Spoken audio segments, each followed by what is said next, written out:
Hello, जय हिंद, नमस्कार प्यारे साथियों। मैं नीरज पटेल स्वागत करता हूं आपका कर्तव्य इंस्टीट्यूट के इस ऑनलाइन प्लेटफॉर्म पर।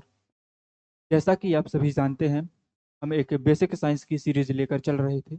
इस सीरीज में हमने अभी तक धातु अधातु पढ़ लिया है। कि पहले हमने परमाणु के बारे में पढ़ लिया है, हमने पदार्थ के बारे में पढ़ लिया है। आज जो हम पढ़ने वाले हैं वो पढ़ने वाले हैं जी तत्वों का वर्गीकरण। आखिरकार हमें तत्वों के वर्गीकरण की जरूरत ही क्यों पड़ी? तत्व तो हम पहले पढ़ चुके थे। तत्वों के वर्गीकरण की हमें जरूरत क्यों पड़ी?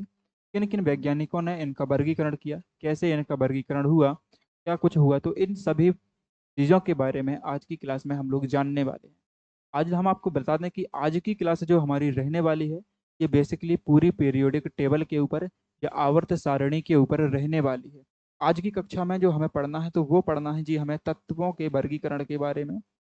और इस चैप्टर से हर एग्जाम में कहीं ना कहीं एक और कहीं ना कहीं दो एग्जाम या दो क्वेश्चन बन रहे होते हैं। तो इन क्वेश्चनों के नंबर्स को हम यहाँ पे क्लियर कर रहे होंगे। आज की कक्षा हमारी रेलवे के एग्जाम, जैसे कि ट्रेंड में एएलपी चल रहा है, टेक्नीशियन के लिए भी सफिशियंट है, जेई के लिए सफिशियंट है। इसके बाद हम बताएं तो एनटीपीसी हो गया, ग्रुप डी हो गया। इसके साथ साथ आरआरबी।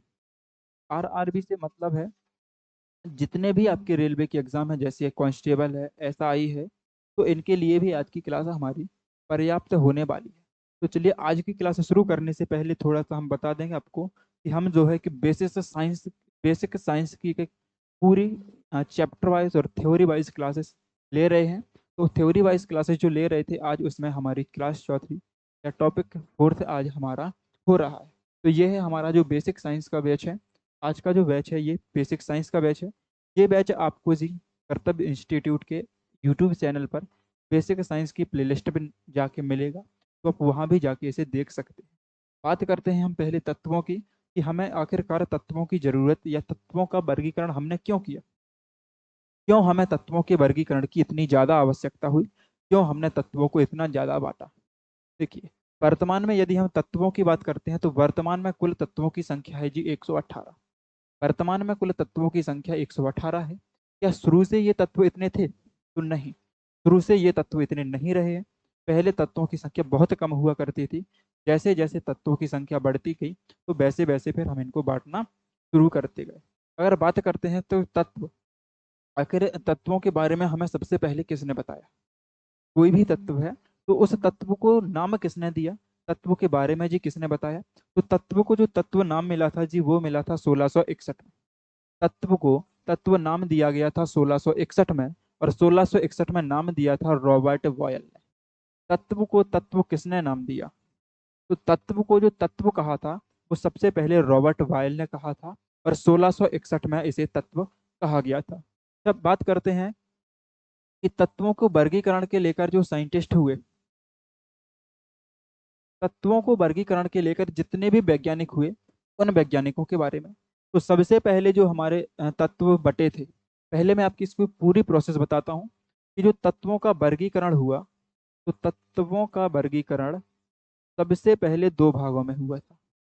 तत्वों को सबसे पहले दो भागों में बांटा था। पहला भाग बना था जी धातु, और दूसरा भाग बनाया गया था अधातु। पहला भाग धातु था और दूसरा भाग बनाया गया था अधातु। शुरुआत में तत्वों को केवल दो भागों में बांटा था। एक भाग धातु बनाया और दूसरा भाग बना दिया जी अधातु। दो भागों में तत्वों को बांटा। फिर जैसे तत्वों की और खोज हुई तो फिर इनका ये बांटने का क्रम जी हो गया गलत। फिर ऐसे जब इनका क्रम गलत हुआ तो इनके बाद कुछ और वैज्ञानिक भाई साहब आए, उनने भी बांटा। हम बात करेंगे वहां से जहां से कोई मुख्य नियम आता है, तो वहां से हम इस वर्गीकरण को आरंभ करते हैं। कि सबसे पहले जो नियम वाले वर्गीकरण में भाई साहब आए, वो आए डॉवे राइनर जी। डॉवे राइनर जी ने सबसे पहले वर्गीकरण किया था जी 1817 में। अगर सबसे पहले वर्गीकरण की बात करें तो वर्गीकरण पहले भी हुआ था, पहले भी वर्गीकरण हो रहा था, लेवाइजर भाई साहब ने भी किया था। तो वर्गीकरण शुरू से हो रहा था, लेकिन कुछ हद तक जो वर्गीकरण सही हुआ वो वर्गीकरण सबसे पहले डॉवे राइनर जी ने किया, और 1817 ईस्वी में किया था। डॉवे राइनर के बाद वर्गीकरण किया जी न्यूलैंड भाई साहब ने। डॉवे राइनर के बाद वर्गीकरण हुआ न्यूलैंड ने, और न्यूलैंड ने जो वर्गीकरण किया था वो किया था 1865 ईस्वी में। न्यूलैंड के बाद एक वैज्ञानिक आए जिन्होंने अपना ग्राफ बताया, जिसे बोलते हैं लोथर मेयर ग्राफ। एक ग्राफ बनाया गया था जिसमें लोथर वैज्ञानिक हुआ करते थे। इन्होंने एक ग्राफ बनाया था और इस ग्राफ में इन्होंने तत्वों को वर्गीकृत किया और ये ग्राफ दिया गया था जी 1869 में, 1869 में ये ग्राफ बना। फिर और तत्वों की खोज हुई तो ये ग्राफ भी यहाँ पे फेल हो गया। फिर उसके बाद आते हैं आपके दामित्री मेंडलीफ जी। उसके बाद आते हैं मेंडलीफ जी। इन्होंने अपना एक नियम बनाया और नियम बना के आपको एक आवर्त सारणी पेश की। यदि आपसे पूछा जाए कि आवर्त सारणी का जनक कौन है, तो आवर्त सारणी जब बनी तो आवर्त सारणी का जनक जी कहा जाता है दामित्री मेंडलीफ को। और जो आवर्त सारणी हम अभी पढ़ते हैं उसको बोलते हैं आधुनिक आवर्त सारणी। और आधुनिक आवर्त सारणी हेनरी मोजले ने बनाई थी और ये आधुनिक आवर्त सारणी बनाई गई थी 1913 के अंतर्गत। यहाँ पे ये वैज्ञानिक इंपोर्टेंट थे। इन सभी वैज्ञानिक और इनके नियमों के बारे में एक एक करके हम सबके बारे में पढ़ेंगे। सबसे पहले हम पढ़ रहे हैं जी डॉवे राइनर के बारे में। सबसे पहले पढ़ना हमें डॉवे राइनर के बारे में। डॉवे राइनर जी ने एक नियम दिया था जिसे हम डॉवे राइनर का त्रिक नियम कहते हैं। ये नियम पहले भी बताया है। तो ये नियम दिया गया था जी 1817 ईस्वी। नियम कब दिया? तो 1817 ईस्वी में दिया था। उस समय परमाणु क्रमांक की खोज हुई नहीं थी। परमाणु भार का सबको पता था। तो जो भी वर्गीकरण हो रहे थे वो सारे वर्गीकरण परमाणु भार के आधार पर जी हो रहे थे। जितने वर्गीकरण हुए सब वर्गीकरण ये परमाणु भार के आधार पर हो रहे थे। अच्छा, त्रिक नियम क्यों नाम दिया? डॉवे राइनर जी ने नाम त्रिक ही क्यों दिया था? इसका कोई रीजन था? तो इसका भाई सब रीजन ये है कि जो डॉवे राइनर जी ने बताया तो इन्होंने कहा कि यदि हम एक समान गुण वाले तत्वों को लें, यदि एक समान गुण वाले तीन तीन तत्वों को लेते हैं तो तीन तत्वों में जो बीच वाला तत्व होगा, ये बीच वाले तत्व का परमाणु भार अन्य दोनों तत्वों के परमाणु भारों के योग का आधा होता है। ये कैसे? जैसे अगर हम तीन तत्व लेते हैं ए बी सी, अगर मान लो हम ये तीन तत्व लेते हैं तो जो बीच वाला तत्व है जी इसका परमाणु भार, बीच वाले तत्व के का परमाणु भार पहले और अंतिम तत्व के परमाणु भार के योग का आधा होता है जी। ये बताया भाई साहब डॉबे राइडर ने। नियम क्या है? तो नियम की बात करते हैं तो जब तत्वों को उनके बढ़ते हुए परमाणु भार के आधार पर रखा जाए तो बीच वाले तत्व का परमाणु भार, बीच वाले तत्व का परमाणु भार अन्य दोनों तत्वों के परमाणु भार के योग का आधा होता है। ये नियम भाई साहब दिया किसने? डॉवे राइनर जी ने। डॉवे राइनर जी ने ये नियम दिया। तो आप कहोगे ऐसे तो समझ में कुछ आ नहीं रहा है, आप तत्वों को लेके कुछ बताओ। तो देखो, अगर हम तत्वों को क्रम से लेते हैं तो मान लो क्रम में हमने ले लिया जी लिथियम, सोडियम और पोटेशियम। समूह एक के तीनों तत्व हैं। इन तीनों तत्वों को गुणों में भी ये समान होते हैं तो हमने तीनों तत्वों को यहाँ पे ले लिया। तीनों तत्वों में जो बीच का तत्व है जी सोडियम, बीच में कौन सा है? तो सोडियम। तो जो सोडियम का जी परमाणु भार होता है वो लिथियम और पोटेशियम के परमाणु भार के योग का आधा होता है। आप कहो जी कैसे? तो देखो, लिथियम जो होता है, लिथियम का परमाणु भार होता है 7। लिथियम का परमाणु भार कितना होता है? लिथियम का परमाणु भार होता है 7। पोटेशियम का परमाणु भार होता है 39 और सोडियम का परमाणु भार होता है 23। ये परमाणु भार, लिथियम का 7, सोडियम का 23 और पोटेशियम का परमाणु भार 39। अब इस नियम से यदि हम देखें तो हम जी चेक करेंगे सोडियम का, तो लिथियम का परमाणु भार 7, पोटेशियम का परमाणु भार 39 और भाग दे दो 2 का। 7 और 39 को जोड़ोगे तो यहाँ पे मिलेगा 46। 7 और 39 को जोड़ोगे तो यहाँ पे मिलेगा 46। 46 में जैसे ही आप 2 का भाग देंगे तो जी यहाँ पे निकलेगा आपको सोडियम का जो परमाणु भार होता है 23। यहाँ पे क्या हुआ? सोडियम का जो परमाणु भार 23 होता है वो यहाँ से हमें मिल जाएगा। आया जी समझ में? आया इसमें समझ में? तो ये था जी डॉबे राइनर का नियम, त्रिक नियम बोलते हैं। अच्छा, इनमें त्रिकों की संख्या यदि बात की, त्रिकों की संख्या की, तो इनमें केवल त्रिकों की संख्या बनाई थी जी 5। इन्होंने ऐसे 5 त्रिक बनाए थे, 5 समूह बनाए थे, तीन तीन तत्वों को लेकर 5 समूह बनाए थे। 5 समूह में केवल प्रारंभिक के 3, पहला, दूसरा और तीसरा, केवल 3 समूह इनके सफल हुए। केवल 3 समूह सफल हुए। उसके बाद इनके समूह जो इन्होंने त्रिक बनाए थे जी वो हो गए असफल।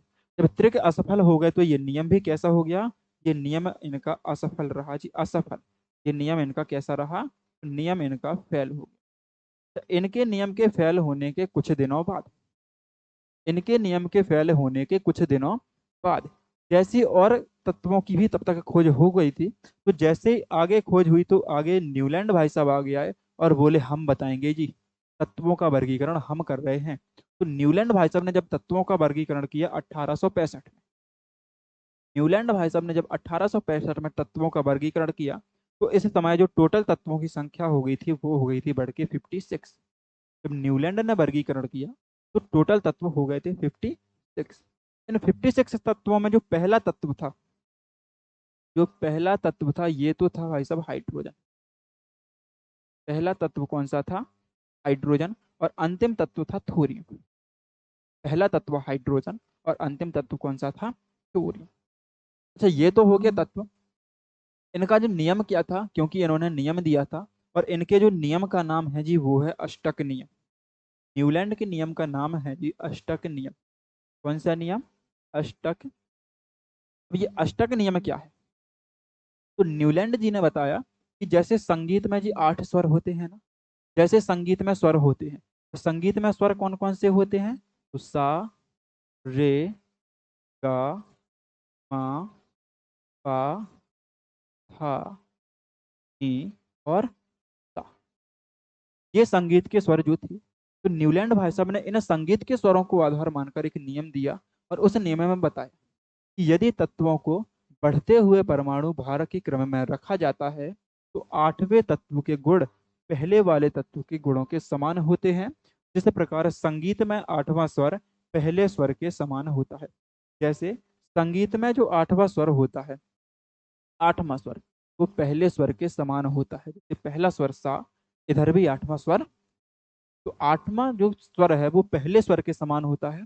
इसी प्रकार इन्होंने बताया कि यदि तत्वों को हम बढ़ते हुए परमाणु के भार के क्रम में रखेंगे, तो जो आठवां तत्व होगा, आठवें तत्व के गुण पहले तत्व के गुण के समान होंगे। ये नियम था भाई साहब मेंडलीव का। अब आप कहोगे ठीक है, ये तो संगीत के स्वर हो गए, आप इनके नियम के माध्यम से और दिखा दो। तो देखो, जैसे हम लेके चलते हैं लिथियम से, तो लिथियम एक, beryllium, boron, carbon, nitrogen, oxygen, fluorine, और इसके बाद आ जाता है सोडियम।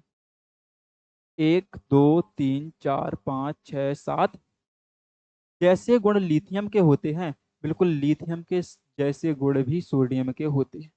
ये चीज आप लोगों ने धातु अधातु में अच्छे से पढ़ रखी है कि लिथियम अगर वन पॉजिटिव है, लिथियम समूह एक का तत्व है, लिथियम की संयोजकता एक होती है, लिथियम की ऑक्सीकरण संख्या +1 होती है, तो सोडियम आपका समूह एक का तत्व होता है, समूह एक का तत्व होता है, ऑक्सीकरण संख्या +1 होती है, एक इलेक्ट्रॉन को रिलीज करता है, एक संयोजकता होती है। जैसे गुण लिथियम के हैं, वैसे ही गुण किसके हैं जी?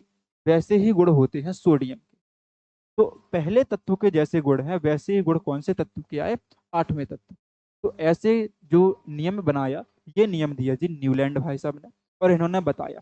तो क्या बताया? कि जब तत्वों को बढ़ते हुए परमाणु भारों के आधार पर रखा जाए, तो पहले तत्व तथा अंतिम तत्व के गुण एक समान होते हैं। पहला तत्व जो होगा और अंतिम तत्व जो होगा, इनके गुण कैसे होंगे? एक समान होंगे। यदि हम आधार की बात करें कि न्यूलैंड भाई साहब ने किसे आधार मान के गुण गुणा जो आपका सॉरी नियम है वो किसे आधार मान के दिया था, तो न्यूलैंड भाई साहब ने जो ये नियम आधार मान के दिया था जी, वो माना था परमाणु भारों को। परमाणु भार को आधार मान के ये गुण जो है नियम दिया था, क्योंकि अभी तक परमाणु क्रमांक की कोई भी खोज नहीं हुई थी। परमाणु क्रमांक की खोज अभी नहीं हुई थी। ये नियम सफल कहाँ तक रहा? तो ये नियम सफल रहा आपका कैल्शियम। कहाँ तक रहा? कैल्शियम तक। कैल्शियम तक सफल सफल रहा।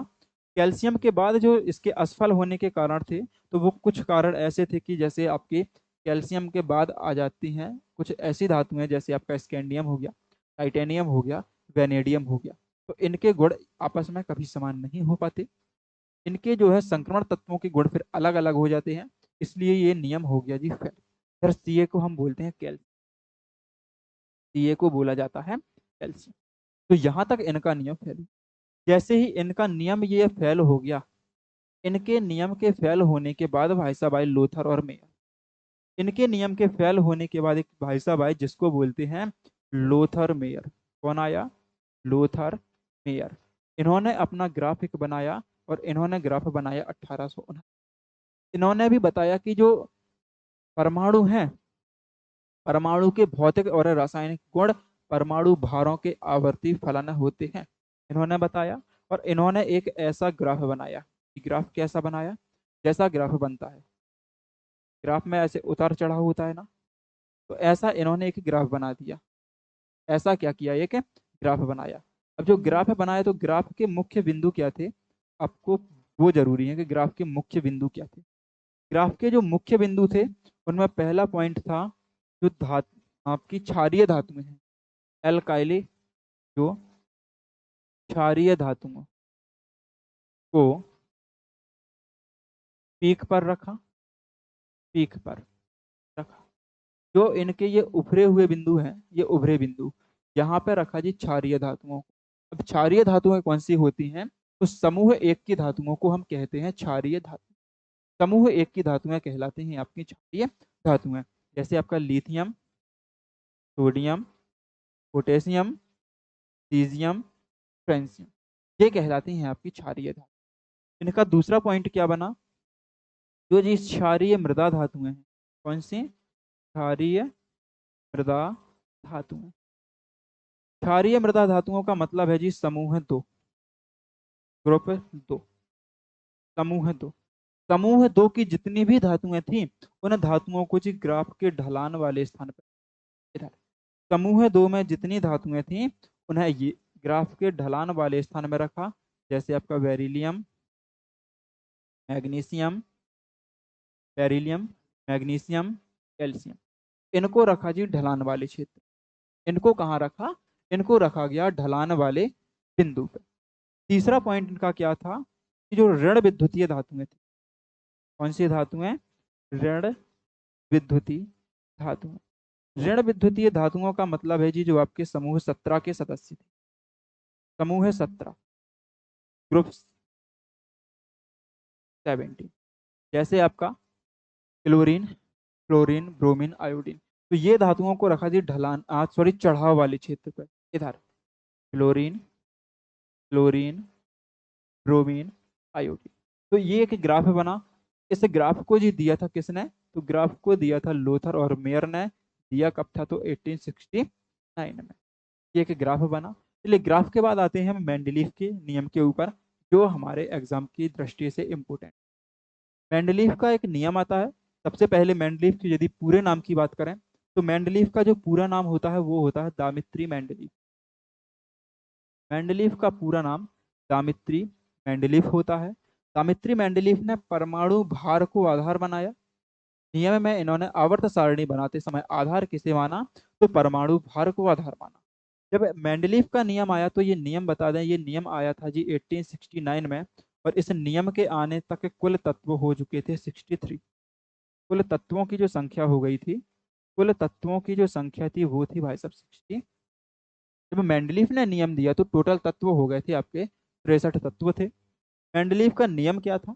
तो नियम था कि तत्वों के जो भौतिक और रासायनिक गुण होते हैं, तत्वों के जो भी भौतिक और रासायनिक गुण होते हैं वो उन्हीं तत्वों के परमाणु भारों के आवर्ती फलन होते हैं। तत्वों के भौतिक और रासायनिक गुण तत्वों के परमाणु भारों के आवर्ती फलन होते हैं। आवर्ती फलन होने का मतलब ये था कि जैसे ही हम तत्वों को आपके परमाणु भार के बढ़ते क्रम में रखते हैं, क्योंकि निश्चित समय के बाद समान गुण वाले तत्वों की पुनरावृत्ति होने लगती है। एक समय आएगा जिस समय बाद समान गुण वाले तत्वों की जी पुनरावृत्ति होती है। और जब समान गुण वाले तत्वों की पुनरावृत्ति होती है तो इसे ही हम कहते हैं मेंडलीफ का आवर्त नियम। नियम कौन सा है? मेंडलीफ का आवर्त। आवर्त नियम के बाद एक सारणी बनाई। तो यहाँ पे क्वेश्चन बनता है, आवर्त सारणी का जनक किसे कहते हैं? क्वेश्चन क्या बनता है? आवर्त सारणी का जनक, आवर्त सारणी का जनक। आवर्त सारणी का जो जनक कहा गया है, ये आवर्त सारणी का जनक जी कहते हैं मेंडलीफ। आवर्त सारणी का जनक किसे कहते हैं? तो आवर्त सारणी का जनक कहा जाता है मेंडलीव को, क्योंकि तत्वों के वर्गीकरण में सबसे महत्वपूर्ण हो जाता है आवर्त सारणी। इन्होंने सबसे पहले आवर्त सारणी बनाई थी तत्वों के वर्गीकरण को लेकर, इसलिए इन्हें कहते हैं हम आवर्त सारणी का जनक। आ गया जी समझ में। बात करते हैं यहाँ पे आवर्त सारणी की। तो आप यहाँ पे ये आवर्त सारणी देख रहे होंगे, थोड़ा सा मैं आपको जूम करके और दिखाता हूँ। एक सेकंड, ये वैसे भी आपको दिख ही रहा होगा, लेकिन और थोड़ा सा जूम कर दे रहे। ये आवर्त सारणी, ये जो आवर्त सारणी थी, इस आवर्त सारणी को मेंडलीव भाई साहब ने बनाया था। कुछ ऐसी आवर्त सारणी थी। इस आवर्त सारणी में यदि हम समूहों की बात करते हैं जी समूहों की, ठीक? समूहों की, इसमें समूह क्या चीज थी और आवर्त क्या चीज थी? समूह और आवर्त। देखो, जो इसमें खड़ी लाइनें हैं, जो ये वाली खड़ी लाइनें, इन खड़ी लाइनों को जी कहा जाता है समूह। जो ये खड़ी लाइनें हैं, इन खड़ी लाइनों को कहते हैं हम समूह। समूह आए समझ में। जो भी आपकी ऊर्ध्वाधर लाइनें डली होती हैं, आप लिख सकते हो आवर्त सारणी में ऊर्ध्वाधर, ऊर्ध्वाधर रेखा, ऊर्ध्वाधर जो रेखा होती है जी उसे हम कहते हैं समूह। जो ऊपर से नीचे की ओर लाइन आती है उसे कहते हैं समूह। आवर्त क्या होता है? तो क्षैतिज रेखाओं को आवर्त कहते हैं। आवर्त किसे कहते हैं? तो क्षैतिज रेखा। क्षैतिज रेखा मतलब होता है ये लेटी हुई रेखा। जो ये लेटी हुई रेखा होती है इसे हम कहते हैं आवर्त। इसको बोला जाता है पीरियड। इसको क्या बोलेंगे? पीरियड। उसे हम आवर्त कह देते हैं। और ऊर्ध्वाधर रेखा को समूह भी कहते हैं। और यहाँ पे इसे वर्ग भी कहा जाता है। समूह के साथ साथ वर्ग भी कहा जाता है। बात करते हैं कि कितने आवर्त और कितने वर्गों में आवर्त सारणी को बांटा गया था। तो मेंडलीव जी ने जो आवर्त सारणी बनाई थी उसमें 8 समूह और 7 आवर्त लिए गए थे। आवर्त सारणी में 8 समूह। देखो, समूह नंबर 1, 2, 3, 4, 5, 6, 7 और 8 समूह लिए गए थे। मतलब 8 ऊर्ध्वाधर खाने लिए गए थे और ये 7 क्षैतिज खाने लिए गए थे। 7 कौन से खाने थे? तो 7 थे ये क्षैतिज खाने। 1, 2, 3, 4, 5, 6। एक यहाँ पे जी दिया नहीं गया है। तो यहाँ पे ऐसे टोटल 7 क्षैतिज खाने हुआ करते थे और आपके 8 समूह हुआ करते थे, जिन्हें हम आवर्त और समूह के नाम से जानते हैं। अब हम बात करते हैं ये आवर्त सारणी सफल कहाँ तक रही और इसकी कमियां क्या क्या रही जिससे ये आवर्त सारणी फेल हो गई। तो सबसे पहले जानते हैं इसके सफल होने की कहानी कि ये सफल कैसे थी। सफल को हम बोलते हैं जी उपलब्धियां। इस सारणी ने कितनी उपलब्धियां प्राप्त की और इसके क्या क्या अनुप्रयोग हैं। इस आवर्त सारणी का उपयोग हम कैसे करते हैं। उपलब्धियों में यदि बात करें तो इस आवर्त सारणी की जो सबसे बड़ी उपलब्धि थी वो थी समान गुण वाले तत्वों को एक साथ रख दिया। जितने भी तत्वों के गुण समान थे उन गुण समान वाले तत्वों को एक साथ मतलब एक समूह में रखा। समान गुण वाले तत्वों को एक समूह में रख दिया। जितने तत्वों के गुण समान थे उस समूह समान गुण वाले तत्वों को एक लाइन में रखा गया। जैसे यहाँ पे देखो अगर, तो देखो यहाँ पे रखा गया है लिथियम। पेन चेंज हो जाए तो अच्छा रहेगा। यहाँ पे होगा जी lithium, sodium, potassium, rubidium, caesium. अगर इन सब की बात करते हैं तो ये आपके एक इलेक्ट्रॉन को रिलीज करते हैं। इनकी जो है ऑक्सीकरण संख्या +1 होती है, संयोजकता +1 होती है। सभी आपकी धन विद्युतीय धातुएं होती हैं और सबकी सब आपकी क्षारीय धातुएं भी होती हैं। तो सबके गुण एक साथ एक जैसे थे तो उन्हें एक समूह में रख दिया। पहली उपलब्धि। दूसरी उपलब्धि की हम बात करते हैं कि ये सारणी नए तत्वों की खोज करने में सहायक सिद्ध हुई। नए तत्वों की खोज करने में, तो नए तत्वों की खोज करने में कैसे सहायक सिद्ध हुई तो ये आप जानोगे जब यहाँ देखो गौर से। इसको आप देखना गौर से। इसमें कुछ स्थान आपको खाली मिलेगा जी, कुछ रिक्त स्थान खाली मिलेगा। अभी आप कह रहे होंगे कि कोई स्थान खाली नहीं दिख रहा है, लेकिन जैसे ही आप यहाँ पे देखेंगे तो यहाँ पे आपको एक स्थान खाली मिलेगा। यहाँ पे एक स्थान खाली है। उसके साथ यदि आप इस सारणी को गौर से देखते हो तो सबके पास दो दो ग्रुप्स हैं, दो दो सब ग्रुप बोल सकते हैं। सब में दो दो सब ग्रुप हैं, लेकिन जो आखिरी वाला है, आखिरी वाले में एक साथ तीन सब ग्रुप हैं। आखिरी वाले में एक साथ एक दो तीन सब ग्रुप हैं। अब इन ग्रुप्स में अगर देखोगे तो देखो इसके एक ग्रुप में तो रखे गए हैं, यहाँ पे दूसरे ग्रुप में रखे गए हैं। तो यहाँ पे देखो कुछ स्थान छूटा है, यहाँ पे, यहाँ मार्क कर रहा हूँ, यहाँ पे स्थान देखना, कुछ स्थान छूटा हुआ है ऐसे। ये स्थान छूटा हुआ है, इसलिए ये स्थान छूटा है कि जब भी कभी नए तत्वों की खोज हो, और यदि नए तत्वों की खोज इनके गुणों के समान हो, यदि नए तत्वों के गुण जो मिलेंगे वो इनके समान मिले, तो उनको हम इनके स्थान पर रख देंगे। तो इस प्रकार ये आवर्त सारणी नए तत्वों की खोज में भी सहायक सिद्ध हुई। अब आप कहोगे जी हमने तो इसमें पूरे 9 समूह पढ़े हैं, हमने इसमें क्या किया है, पूरे 9 समूह पढ़े हैं, लास्ट समूह हमने निष्क्रिय गैसों का पढ़ा है। तो देखो, जब ये सारणी बनी थी तो उस समय आपकी निष्क्रिय गैसों की खोज हुई नहीं थी। जब निष्क्रिय गैसों की खोज हुई तो निष्क्रिय गैसों या उत्कृष्ट गैसों की जब खोज हुई तो इन्हें कहाँ रखा, इन्हें अलग रखा। और जब इन्हें अलग रखा तो उस समूह को नाम दिया गया जीरो ग्रुप। जब इन्हें अलग रखा गया तो अलग रखने पर उसे जो ग्रुप में रखा, जिसे समूह में रखा, तो उन्हें हम नौवा समूह ना नाम दे के हमने रखा उसे जीरो समूह या शून्य समूह नाम दिया। कौन सा समूह नाम दे दिया, जीरो ग्रुप या शून्य समूह है, हमने उसे नाम दे दिया। तो यहाँ तक तो ये आपकी सारणी ठीक रही, यहाँ तक ये सारणी ठीक थी, क्योंकि अगर हम आपकी गैसों को बीच में रखते तो हो सकता था कुछ गड़बड़ी हो जाए, इसलिए हमने उन्हें बीच में नहीं रखा है।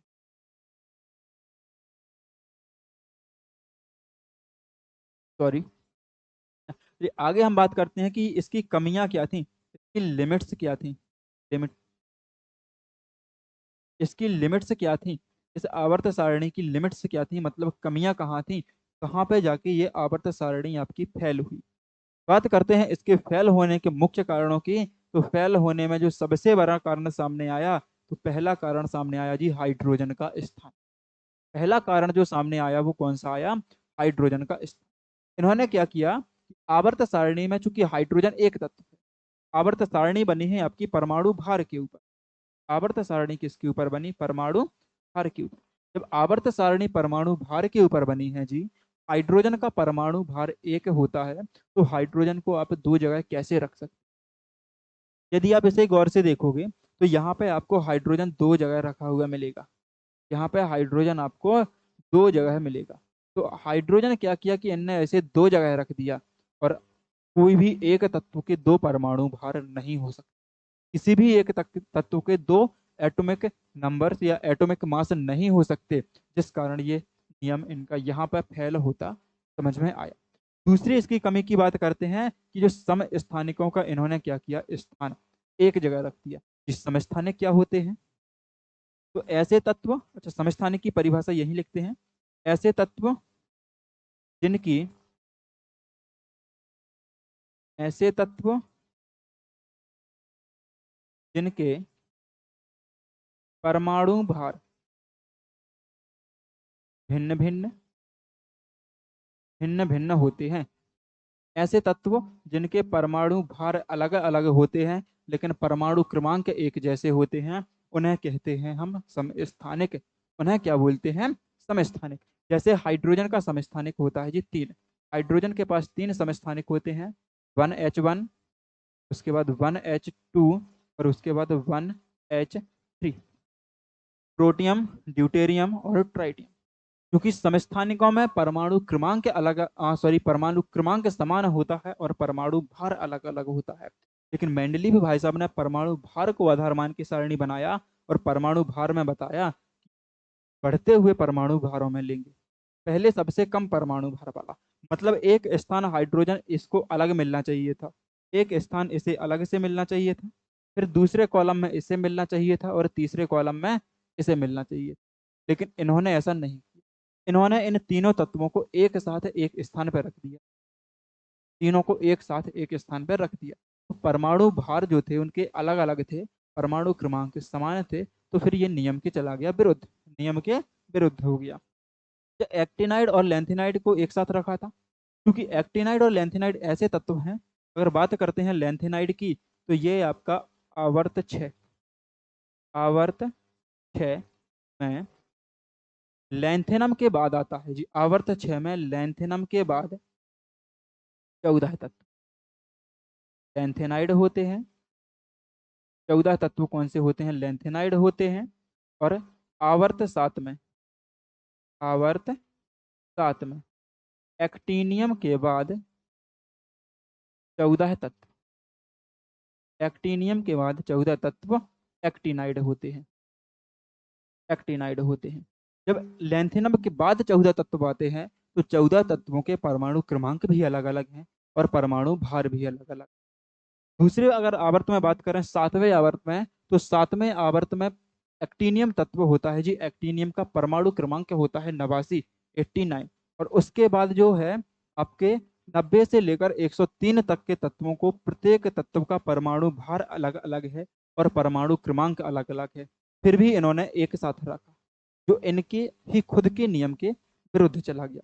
यदि अगली कमी की हम बात करते हैं, अगली कमी एक आई कि भारी तत्वों को पहले रख दिया, भारी तत्वों को हल्के तत्वों से पहले, हल्के तत्वों से पहले रखा, भारी तत्वों को हल्के तत्वों से पहले रखा। इसका मतलब है कि ऐसे ऐसे तत्व थे जिनमें परमाणु क्रमांक आपका ज्यादा था, हाँ सॉरी, परमाणु भार ज्यादा था। जैसे एक तत्व है आपका जी, कौन सा? Argon, argon A R. जो आर्गन होता है, आर्गन का परमाणु क्रमांक होता है 18, आर्गन का परमाणु क्रमांक 18 और परमाणु भार होता है 4। दूसरा तत्व होता है आपका पोटेशियम, इसका परमाणु क्रमांक 19 और परमाणु भार होता है 39। क्योंकि नियम ये कहता है कि पहले पोटेशियम को रखा जाएगा, उसके बाद आर्गन को रखा जाएगा। जो इनका नियम है वो यही कहता है कि पहले पोटेशियम को रखा जाएगा, उसके बाद आर्गन को रखा जाएगा। लेकिन मेंडलीव भाई साहब ने क्या किया कि पहले आर्गन को रख दिया और उसके बाद पोटेशियम को रखा। क्योंकि आर्गन का परमाणु भार 40 है, पोटेशियम से ज्यादा है, तो पोटेशियम से ज्यादा परमाणु भार होने के कारण इसे पोटेशियम के बाद रखा जाना था। लेकिन पोटेशियम के बाद ना रख के इन्होंने पोटेशियम के पहले रख दिया। इसलिए ये यहाँ पे एक इनके नियम की सबसे बड़ी कमी ये थी। इस कारण ये नियम भी आपका हो गया जी फ्लॉप, ये नियम भी क्या हो गया? फेल हो गया। जब इतने सारे नियम फेल हो गए तो कुछ समय बाद इनके कुछ समय बाद एक वैज्ञानिक हुए जिनका नाम था हेनरी मोजले। कुछ समय बाद एक वैज्ञानिक आए जी हेनरी मोजले नाम के। और हेनरी मोजले भाई साहब ने क्या किया? आवर्त नियम तो दिया, आवर्त नियम दिया, लेकिन आवर्त नियम देने से पहले इन्होंने खोज की परमाणु क्रमांक, परमाणु क्रमांक की। अगर पूछा जाता है कि परमाणु क्रमांक की खोज किसने की, परमाणु क्रमांक की खोज किसने की, तो जो परमाणु क्रमांक की खोज थी, परमाणु क्रमांक की खोज हेनरी मोजले ने की थी। परमाणु क्रमांक की खोज किसने की थी? तो परमाणु क्रमांक की खोज की थी हेनरी मोजले, मोजले। कहीं पे आपको मोजले मिल सकता है या फिर मोसले भी मिल सकता है। तो हेनरी मोजले या हेनरी मोसले ने परमाणु क्रमांक की खोज की। ये खोज की कब? तो ये खोज हुई थी जी 1913 में। हेनरी मोजले ने आवर्त सारणी देने से पहले परमाणु क्रमांक की खोज की 1913 में, और इस परमाणु क्रमांक को आधार बनाया अपनी आवर्त सारणी। जब परमाणु क्रमांक को आप क्या किया, परमाणु क्रमांक को इन्होंने आधार बनाया, तो परमाणु क्रमांक को आधार बना के इन्होंने एक नियम दिया और नियम के बाद एक सारणी बनाई। जो इन्होंने नियम दिया जी उसको बोलते हैं आधुनिक आवर्त नियम। हेनरी मोजले के नियम को बोलते हैं आधुनिक आवर्त नियम, या इसी को हम कह देते हैं दीर्घ आवर्त नियम। आधुनिक आवर्त नियम या फिर दीर्घ आवर्त। अच्छा, आधुनिक या दीर्घ आवर्त नियम क्या था? तो दीर्घ या आवर्त नियम था कि परमाणु क्रमांक किसी भी तत्व के जो भौतिक और रासायनिक गुण हैं, तत्वों के भौतिक और रासायनिक गुण तत्वों के परमाणु क्रमांक के आवर्ती फलन होते हैं। भौतिक और रासायनिक गुण तत्वों के परमाणु क्रमांक के आवर्ती फलन होते हैं। आवर्ती फलन होने का मतलब है कि यदि परमाणु क्रमांक को हम बढ़ते हुए क्रम में लेते हैं, यदि परमाणु क्रमांक को बढ़ते हुए क्रम में लेंगे तो एक निश्चित समय के बाद समान गुण वाले तत्वों की पुनरावृत्ति होने लगेगी। यदि पूछा जाए कि हेनरी मोजले ने नई सारणी बनाई थी, नई तो ठीक है बनाई थी, क्या इन्होंने अलग से सारणी बनाई थी या संशोधन किया था? तो इन्होंने भाई साहब मेंडलीव की सारणी में संशोधन किया। क्या किया था? मेंडलीव की आवर्त सारणी में संशोधन किया। मेंडलीव की आवर्त सारणी में संशोधन इन्होंने किया था जी, संशोधन। अलग से कोई सारणी नहीं बनाई थी, इन्होंने केवल संशोधित रूप से आवर्त सारणी को बनाई थी। जब इन्होंने आवर्त सारणी बनाई, आधुनिक आवर्त सारणी है, तो तत्वों की संख्या है तो 18। तत्वों की संख्या 118 है। आप यहाँ पे आवर्त सारणी को देख रहे होंगे, ये आवर्त सारणी है। अच्छा, जो नया तत्व है, सबसे नया तत्व कौन सा है? तो सबसे नया तत्व है ऑर्गेनिसॉन। सबसे नया तत्व है ऑर्गेनिसॉन, और जिसका प्रतीक है ओजी। का प्रतीक चिन्ह क्या है? ओजी। ऑर्गेनिसॉन इसे बोलते हैं। तो अगर इसके कुछ हम गुणों की बात करते हैं, तो इसमें आवर्त कितने थे और इसमें समूह कितने थे? आवर्त कितने थे और समूह कितने थे? यदि आवर्त और समूह की बात करते हैं, तो आवर्त बोलते हैं जो क्षैतिज लाइन है, ये वाली लाइन। ये जो क्षैतिज लाइन है, तो ये तो वही थी आपका 1 2 3 4 5 6 7, वही सेम पैटर्न। आवर्त 7 थे, लेकिन इन्होंने समूहों की संख्या जी बदल दी। जहां पे मेंडलीव भाई साहब ने एक एक समूह के अंदर दो दो सब ग्रुप बनाए थे, दो दो उप समूह बनाए थे, इन्होंने सबको कर दिया अलग, और इन्होंने टोटल समूह बना दिए 18। टोटल समूह कितने बनाए? तो टोटल समूह बना दिए इन्होंने जी 18। 18 टोटल समूह बना दिए, और पूरी अवध सारणी को 4 भागों में विभाजित कर दिया। मेंडलीव भाई साहब ने तत्वों की सरलता के लिए, या तत्वों की अध्ययन की सरलता के लिए, पूरी आवर्त सारणी को 4 भागों में बांट दिया। और 4 भाग वो कौन कौन से बनाए? कि पहला ब्लॉक बनाया एस ब्लॉक। पहला ग्रुप बनाया एस ब्लॉक। दूसरा को ग्रुप बनाया पी ब्लॉक। तीसरा ग्रुप बनाया डी ब्लॉक। और चौथा ग्रुप बना दिया एफ ब्लॉक। ऐसे 4 ब्लॉक बना के पूरी आवर्त सारणी को बांट दिया। अब इन ब्लॉकों के अंदर क्या रखा गया? तो जो एस ब्लॉक था, एस ब्लॉक के अंदर समूह 1 और समूह 2 को रखा। एस ब्लॉक के अंदर ग्रुप 1 एंड ग्रुप 2 को रखा। एस ब्लॉक के अंदर समूह 1 और समूह 2 पूरा रख दिया। पी ब्लॉक के अंदर यदि बात करते हैं, तो पी ब्लॉक इन्होंने लिया यहाँ से 13 से लेकर 18 तक। पी ब्लॉक को लिया 13 से लेकर 18 तक। तो पी ब्लॉक में इन्होंने ग्रुप 13 से लेकर ग्रुप 18 तक के तत्वों को पी ब्लॉक में रखा। डी ब्लॉक की यदि बात करते हैं, तो डी ब्लॉक में रखा है इन्होंने 3 से लेकर समूह 12 तक के तत्वों को डी ब्लॉक में रखा। और एफ ब्लॉक में रखा जी लेंथेनाइड और एक्टिनाइड को। एफ ब्लॉक में किसे रखा? तो लेंथेनाइड और एक्टिनाइड को रखा गया एफ ब्लॉक में। लेंथेनाइड और एक्टिनाइड को कहाँ रखा? एफ ब्लॉक में रखा गया। यदि टोटल तत्वों की हम बात करते हैं, तो जो टोटल तत्व थे, वो आपके समूह 1 में जो तत्व रखे गए, वो टोटल तत्व आप काउंट कर सकते हैं यहाँ पे, कि टोटल तत्व थे यहाँ पे एस ब्लॉक में 13। एस ब्लॉक में कुल 13 तत्वों को रखा गया। टोटल 13 तत्व एस ब्लॉक के अंदर आए। पी ब्लॉक की यदि हम बात करते हैं, तो पी ब्लॉक में रखा गया जी टोटल तत्वों की संख्या, आप यहाँ से काउंट कर सकते हैं, तो आपकी संख्या बनेगी ये 30 31 31। पी ब्लॉक में जो टोटल तत्व रखे जी, वो ये वाले तत्व रखे थे पी ब्लॉक के अंदर। आपको यहाँ से अलग करके दिखा रहे हैं। पी ब्लॉक के अंदर ये इतने तत्व रखे गए थे, इन तत्वों की संख्या 31 है। आप कैसे गिन सकते हो? 1 2 3 4 5 6, 6 गुणा 5 प्लस 1, 6 गुणा 5 प्लस 1। टोटल तत्वों की संख्या जी इसके अंदर थी 31। टोटल तत्व 31 रखे गए।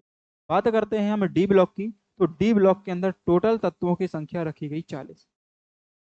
डी ब्लॉक के अंदर कुल तत्वों की संख्या कितनी हो गई? तो कुल तत्वों की संख्या हो गई डी ब्लॉक के अंदर 40। 40 कैसे? ये है आपका जी डी ब्लॉक। जैसे अलग करके दिखाएंगे, तो ये है जी डी ब्लॉक, यहाँ से लेके यहाँ तक ये पूरा। यहाँ पे अभी जो नए तत्व आ गए हैं वो रखे गए हैं। तो ये वाला जो ग्रुप बना, सॉरी इसमें आपकी 39 नहीं है, चेक हो गया। यहाँ पे तत्वों की संख्या जी 39 है। इसमें जो पी ब्लॉक है, पी ब्लॉक में तत्वों की संख्या 39 रखी गई, 39। 39 एलिमेंट्स इसमें और जोड़े गए हैं आसपास। यहाँ पे अगर डी ब्लॉक की बात करें तो डी ब्लॉक में टोटल 40 तत्व रखे गए हैं। 40 तत्वों को आपके 4 आवर्तों में बांटा गया है। पहला जो आवर्त होता है इसे बोलते हैं आपका, अब इसे हम बोलते हैं 4D सीरीज, चतुर्थ आवर्त श्रेणी। पांचवें को बोलते हैं जी 5D सीरीज।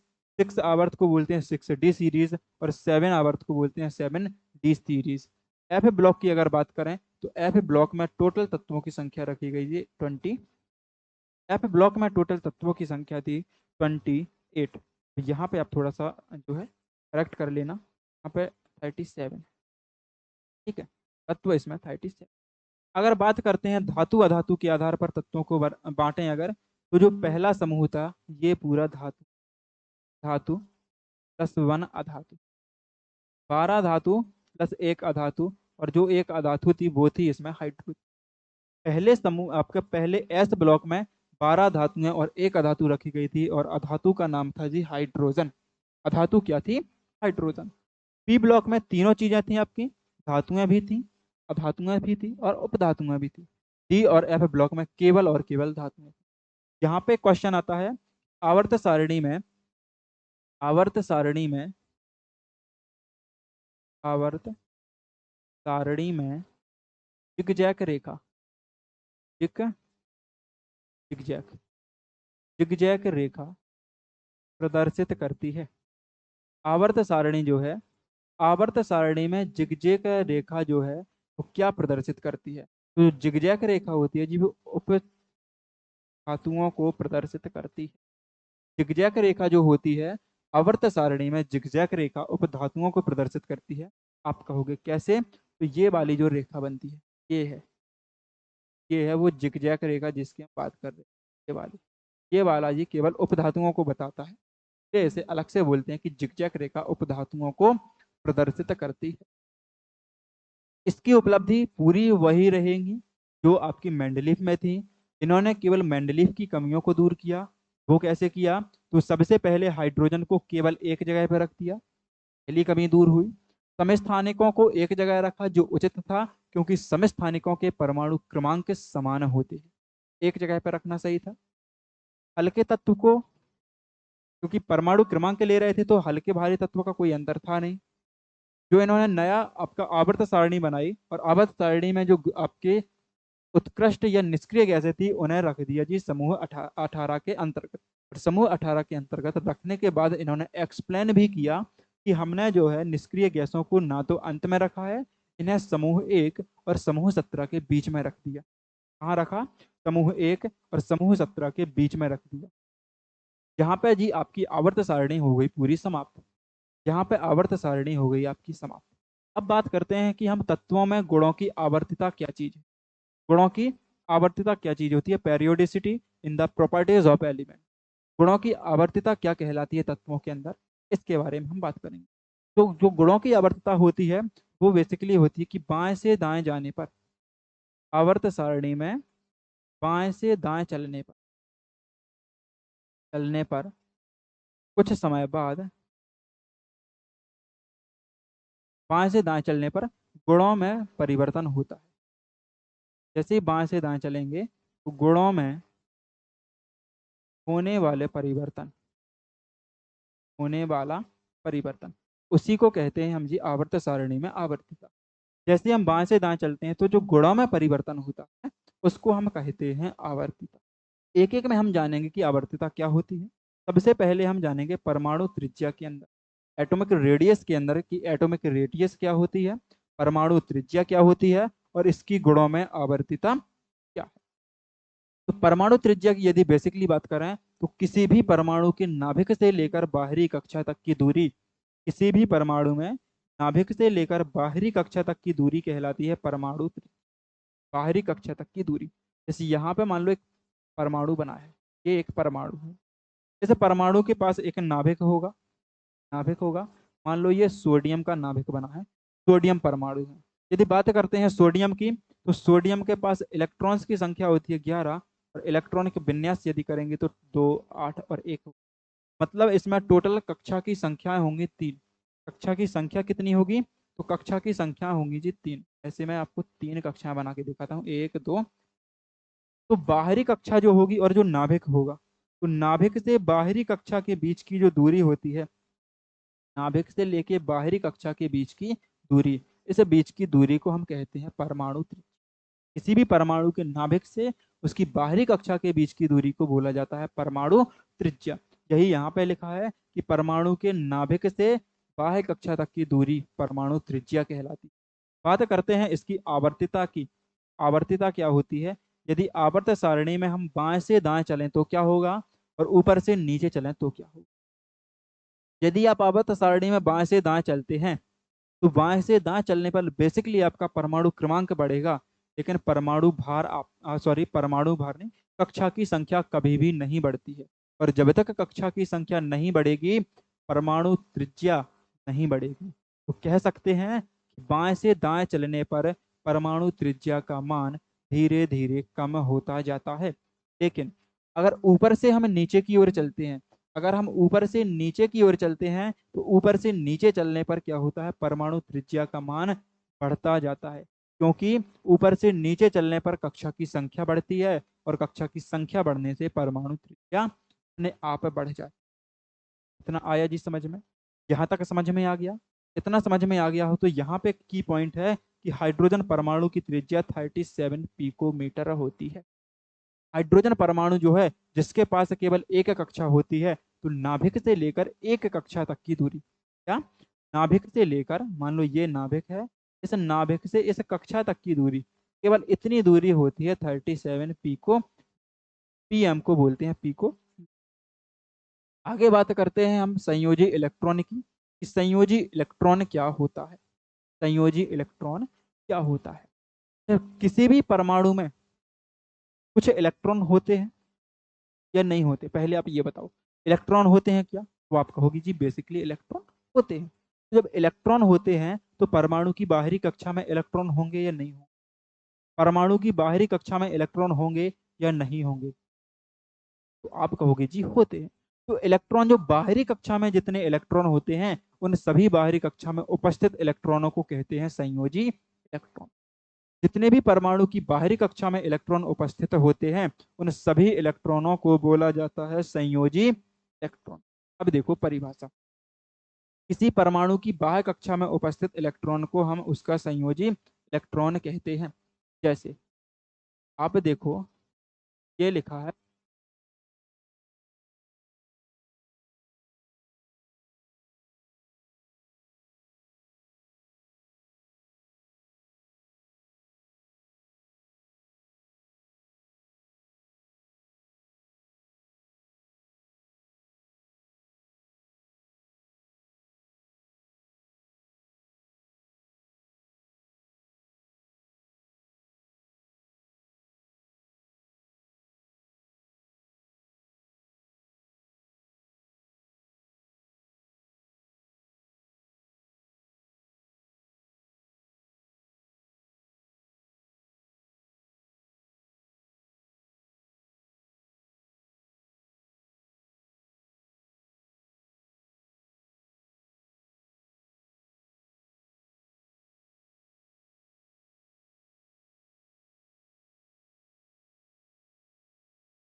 हेलो।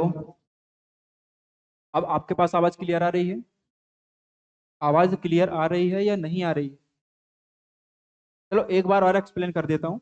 जैसे लिथियम होता है, तो लिथियम एक इलेक्ट्रॉन को रिलीज करता है तो उसकी संयोजकता एक होती है।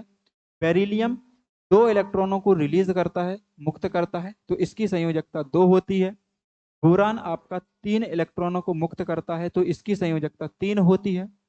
कार्बन चार इलेक्ट्रॉनों को ग्रहण भी कर सकता है और चार इलेक्ट्रॉनों को मुक्त भी कर सकता है, इसलिए इसकी संयोजकता चार होती है। पहले तो एक से चार तक बढ़ी, इसके बाद नीचे आ जाओ तो नाइट्रोजन तीन इलेक्ट्रॉनों को ग्रहण करता है, ऑक्सीजन दो इलेक्ट्रॉनों को ग्रहण करता है, फ्लोरीन आपका एक इलेक्ट्रॉन को ग्रहण करता है, और नियोन ना तो इलेक्ट्रॉनों को ग्रहण करता है और ना ही इलेक्ट्रॉनों को त्यागता है। तो ये थी कुछ संयोजकता। पहले एक से लेकर चार तक तो जी बढ़ी है, फिर उसके बाद घटनी शुरू हो गई। एक से चार तक तो बढ़ती गई, फिर उसके बाद घटनी शुरू हो गई और अंतिम संयोजकता जीरो हो गई। ये चीज आपको समझ में आई या नहीं आई? संयोजकता होता है बेसिकली बाहरी कक्षा में उपस्थित इलेक्ट्रॉन। बाहरी कक्षा में उपस्थित इलेक्ट्रॉन को हम बोल देते हैं संयोजक। आगे हम बात करते हैं विद्युत ऋणात्मकता की। आगे हम बात करेंगे विद्युत ऋणात्मकता की। विद्युत ऋणात्मकता क्या होता है? इसको बोलते हैं इलेक्ट्रोनेगेटिविटी। और कोई परमाणु किसी दूसरे परमाणु से इलेक्ट्रॉन को अपनी ओर खींचता है, तो जितने परमाणु को खींचने की प्रवृत्ति रखता है जी उसको बोलते हैं विद्युत ऋणात्मकता। मान लो मैं आपको अपनी ओर जितनी शक्ति से खींचता हूँ, मैं यहाँ पे खड़ा हूँ, आप मेरे सामने बैठे हो, तो आप कहोगे क्या मजाक करते हो यार, कैमरे से कैसे खींच लोगे? अरे तो इमेजिन कर लो। इमेजिन करने में कहा जाता है तुम्हारा है। मैंने यहाँ से आपको खींचा, तो आपको खींचने में जितनी शक्ति का मुझे प्रयोग करना पड़ा, जितने मेरे पास शक्ति थी, उसको हम कहते हैं विद्युत ऋणात्मकता। उसको क्या कहते हैं? विद्युत ऋणात्मकता। वही लिखा है कि किसी परमाणु के इलेक्ट्रॉन को अपनी ओर खींचने की प्रवृत्ति को हम कहते हैं विद्युत ऋणात्मकता। विद्युत ऋणात्मकता बाएं से दाएं चलने पर हमेशा बढ़ती है, बाएं से दाएं जाने पर विद्युत ऋणात्मकता हमेशा बढ़ती है। क्यों बढ़ती है? क्योंकि हम बाएं से दाएं जाएंगे तो हमारे पास परमाणु क्रमांक बढ़ेगा, इलेक्ट्रॉन की संख्या बढ़ेगी। अब जैसे जैसे इलेक्ट्रॉन की संख्या बढ़ेगी तो नाभिक का आकार जी छोटा होता जाएगा। नाभिक का आकार छोटा होगा, और जितना छोटा नाभिक का, सॉरी नाभिक नहीं, कक्षा, नाभिक के पास जितनी कक्षा होगी, उसको उस नाभिक से इलेक्ट्रॉन निकालने में उतनी ही तकलीफ होगी, उतनी ही ज्यादा ऊर्जा का प्रयोग करना पड़ेगा। तो जितनी नाभिक के पास कक्षा होती है, इलेक्ट्रॉन त्यागने के लिए उतनी ऊर्जा ज्यादा खर्च होती है। तो बाएं से दाएं जाएंगे तो कक्षा का आकार जो है वो छोटा होता जाएगा, और इलेक्ट्रॉन नाभिक के पास आते जाएंगे, जिससे यहाँ पर विद्युत ऋणात्मकता का मान बढ़ जाएगा, मतलब ज्यादा ऊर्जा का प्रयोग करना पड़ेगा। और जैसे ऊपर से नीचे आते हैं तो आकार बढ़ता जाता है, और जब आकार बढ़ता है तो जो बंध होता है, ये बंध का मान अपने आप कम होता जाता है। बंध का मान कम होगा, आपका दोनों के बीच में जो रिलेशनशिप है वो टूटती जाएगी। तो इलेक्ट्रॉन जो बाहरी कक्षा में है वो दूसरे के साथ कम ऊर्जा के साथ दूसरे के साथ कम ऊर्जा में निकल लेगा, वो निकल लेता है ना। ऐसे ही आप लोगों का साथ भी होता है कि नहीं होता? अरे वो कहते हैं सर क्या हो गया कि थोड़ा हम लोगों का जो है दूरी हो गई है, लॉन्ग डिस्टेंस रिलेशनशिप हो गया, और उसने किसी और को देख लिया। फिर तुम बैठे यहाँ पे गधे, तुम बैठे यहाँ पे क्या करते हो? फिर रोना धोना करते हो कि नहीं करते हो? तो पहली बात तो बनाना ही नहीं है, पहली बात तो इतना आकर्षण रखना ही नहीं है कि सिर्फ आकर्षण होगा आपकी पढ़ाई के साथ, आपके माता पिता के साथ, और किसी के साथ आपका आकर्षण नहीं होगा। क्योंकि आप यहाँ से समझ सकते हो कि जो जितने पास होता है, अगर वो आपसे दूर चला गया तो उसको तकलीफ उतनी ज्यादा होती है। तो यहाँ पे यही चीज बताता है कि अगर ऊपर से नीचे जाएंगे, आपकी लॉन्ग डिस्टेंस रिलेशनशिप यदि बढ़ेगी, दूरी बीच की बढ़ेगी, तो भैया जो दूर है वो दूर ही चला जाएगा, आपसे दूर निकल लेगा। तो वही चीज यहाँ पे है कि ऊपर से नीचे आने पर विद्युत ऋणात्मकता का मान जी घटता है, कम ऊर्जा में भी खींच सकता है। अगर विद्युत ऋणात्मकता की बात करें तो सबसे अधिक विद्युत ऋणात्मकता है जी फ्लोरीन। फ्लोरीन की विद्युत ऋणात्मकता सबसे अधिक होती है, सबसे अधिक ऋण विद्युतीय तत्व होता है। क्या बोल सकते हैं इसे? सबसे अधिक ऋण विद्युतीय तत्व, सबसे अधिक, सॉरी, सबसे अधिक, क्या हो रहा है, सबसे अधिक ऋण विद्युतीय तत्व, ऋण विद्युतीय तत्व। तो फ्रेंसियम क्या होता है? सबसे कम धन विद्युतीय तत्व। इसकी जो विद्युत ऋणात्मकता होती है वो सबसे कम होती है, लेकिन धन विद्युतीय होता है। सबसे कम विद्युत ऋणात्मकता फ्रांसियम की होती है और धन विद्युतीय तत्व होता है। सबसे अधिक धन विद्युतीय तत्व जो होता है वो सीजियम होता है। का संकेत होता है C। फ्रांसियम का संकेत होता है Fr और फ्लोरीन होता है आपका। सबसे कम धन विद्युतीय तत्व सीजियम होता है, सबसे ज्यादा धन विद्युतीय तत्व आपका फ्रांसियम होता है और सबसे कम विद्युत ऋणात्मकता फ्रांसियम की होती है। यहाँ तक समझ में आ गया। अब बात करते हैं हम आयनन विभव की और इलेक्ट्रॉन बंधुता की। आयनन विभव की बात यदि करें तो किसी भी गैसीय अवस्था में एक इलेक्ट्रॉन निकालने के लिए जितनी ऊर्जा देनी पड़ती है उसे हम आयनन विभव कहते हैं। मतलब क्या है कि जैसे यहाँ पे परमाणु बना जी सोडियम, सोडियम का परमाणु जब बना तो सोडियम के परमाणु के पास इलेक्ट्रॉन कितने हैं जी? 11। 11 इलेक्ट्रॉनों को हम भरेंगे तो एक, दो, एक सेकेंड, एक, दो, ऐसे में 11 परमाणु को भरना है। तो पहली कक्षा में भरे जाएंगे केवल 2, दूसरी कक्षा में भरे जाएंगे 8 इलेक्ट्रॉन और तीसरी कक्षा में भरा जाएगा 1 इलेक्ट्रॉन।